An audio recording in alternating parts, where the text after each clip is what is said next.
میاں جاوید لطیف صاحب، اب بازگشت تو یہی ہے کہ یہ سپریم کورٹ کا فیصلہ جیسا بھی ہے، یہ صحیح ہے، یہ غلط ہے، یہ امپلیمنٹ نہیں ہوگا، اور آپ اور آپ کی پارٹی پوری اس میں ساتھ کھڑے ہوئے کہ ٹھیک ہے اس کو امپلیمنٹ نہیں ہونا چاہیے کیونکہ اس میں ری رائٹنگ آف دا کنسٹیٹیوشن ہے اور بڑی چیزیں ہیں، اور اصل جو گیم ہے پالیٹکس کی، آبویسلی عمران خان نے جو پھڈا لیا ہے وہ پھڈا اس کو نہیں کرنا چاہیے تھا. اس کے بعد اس کی پارٹی تو نہیں اسپیشل سیٹس کو مل سکتی نا سر، اس چکر میں آپ کو بھی سیٹیں مل رہی ہیں. ایسے ہی ہے نا میاں جاوید لطیف صاحب؟ نہیں کامران صاحب شکریہ، مگر مجھے آپ سے گزارش یہ ہے، جو میں نے گفتگو ابھی سنی، مجھے تو ایسا لگتا ہے کہ جیسے پارلیمان کے پاس اختیار آئین بنانے کا بھی نہیں رہ گیا، بقول جو میں نے ابھی گفتگو سنی. مگر یہ حقیقت سامنے رکھنی چاہیے کہ آئین کی پیدائش جو ہے وہ پارلیمان سے ہوتی ہے، اور پھر اس کے بعد آئینی ادارے بنتے ہیں، اور اداروں کو بھی جو قوت ہے وہ پارلیمان بخشش، اور اس کی تشریح بھی آئین بنائے ہوئے پارلیمان کے دیگر ادارے کرتے ہیں. اب بات یہ ہے کہ اگر جو میں سمجھا ہوں، جو گفتگو میں نے سنی ہے، کہ پارلیمنٹ اگر کل کو یہ کہہ دے کہ انسانی حقوق جو ہیں وہ ختم ہو گئے، جو فرما رہے تھے، تو کل کو کیا سپریم کورٹ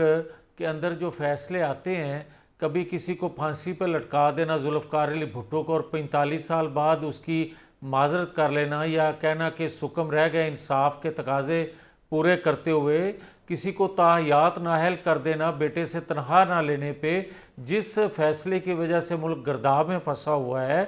تو کیا ہم یہ دیکھتے رہیں کہ بھائی، اور پھر اسی طرح پارلیمان آئینی عدالت جس پہ آج آپ بات کا آغاز کر رہے تھے، جس پہ آپ نے ایک کلپ سنوایا، مجھے یہ بتائیں کہ 58,000 کیسز سپریم کورٹ میں صرف پینڈنگ ہوں، اور جس طرح فرمایا جا رہا ہے کہ رات کو عدالت کھلتی ہے، دوپہر کو کھلتی ہے، اتوار والے دن عدالت کھل جاتی ہے، بالکل ہی ایسا ہو رہا ہے، تو کیا آئین کی تشریح کرنے والی عدالتیں ہی ہیں، مگر کیا دیگر کیسز جو ہیں وہ پینڈنگ رہیں؟ میاں صاحب ایک بات بتائیں، پارلیمنٹ کی بالادستی کا مطلب یہ تو نہیں ہے کہ سپریم کورٹ کے فیصلے کو نہ ماننا پارلیمنٹ کی بالادستی ہے، نمبر 1. نمبر 2 یہ کہ آپ جب سپریم کورٹ کے پاس گئے تو کیا آپ یہ سوچ لے کے گئی تھی آپ کی پارٹی یا election commission of Pakistan for that purpose کہ ہم دیکھیں گے یہ فیصلہ جب آئے گا، اگر تو یہ دستور اور آئین کے مطابق ہو ہم امپلیمنٹ کریں گے، ادروائز نہیں کریں گے، یا آپ یہ سوچ کے گئے تھے کہ سپریم کورٹ ایک ان بائسڈ اینٹی ہے اور وہ سپریم ادارہ ہے آئین کی انٹرپریٹیشن کا، اور یہ رائٹ اس کو پارلیمنٹ کے پاس کردہ دستور نہیں دیا ہے سپریمیسی کا، اور اس لیے ہم اس کو ایز امپائر کے طور پہ جا رہے ہیں، جو فیصلہ ہوگا ہمیں پسند ہو یا پسند نہ ہو ہم اسے مانیں گے. آپ کیا سمجھ کے گئے تھے؟ نہیں، یہ تو کلیئر کریں. نہیں کامران ایک سیکنڈ، کامران یہ مناسب نہیں ہوتا کہ آپ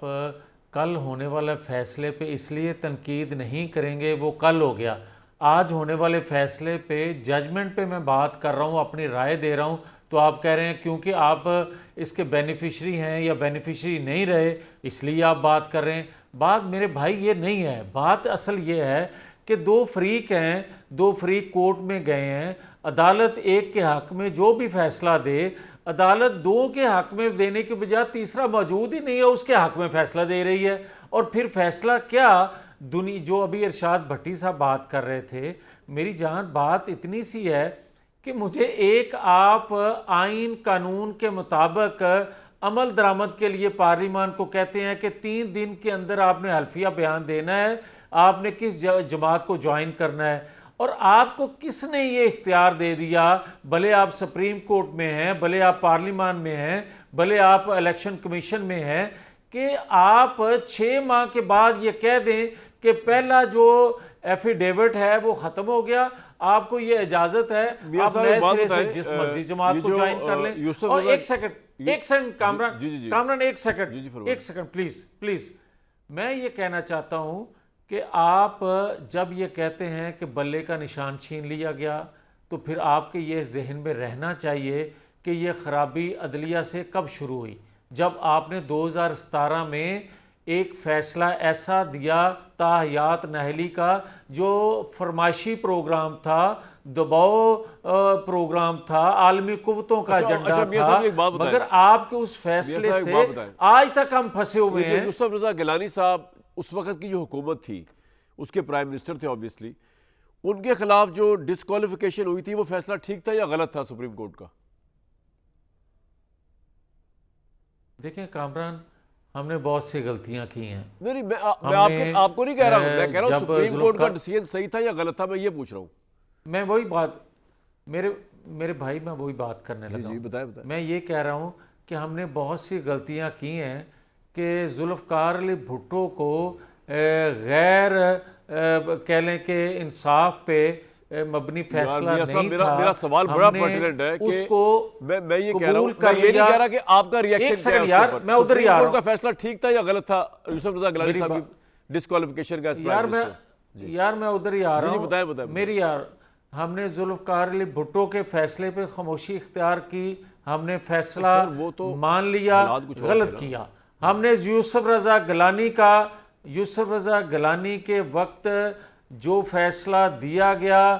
غلط دیا گیا، ہم نے مان لیا، غلط فیصلہ کیا۔ جس کی پاداش میں نواز شریف کے خلاف فیصلہ دلوایا گیا، اچھا ٹھیک ہے، آپ کا پوائنٹ آ گیا۔ آپ کہہ رہے ہیں کہ یوسف رضا گیلانی کے خلاف فیصلہ غلط تھا، ٹھیک ہے، آپ یہی کہہ رہے ہیں نا، لیکن دیکھیں نواز شریف کے خلاف فیصلہ غلط تھا، ذوالفقار علی بھٹو کے خلاف فیصلہ غلط تھا، یہ فیصلے غلط تھے۔ پوائنٹ آ گیا۔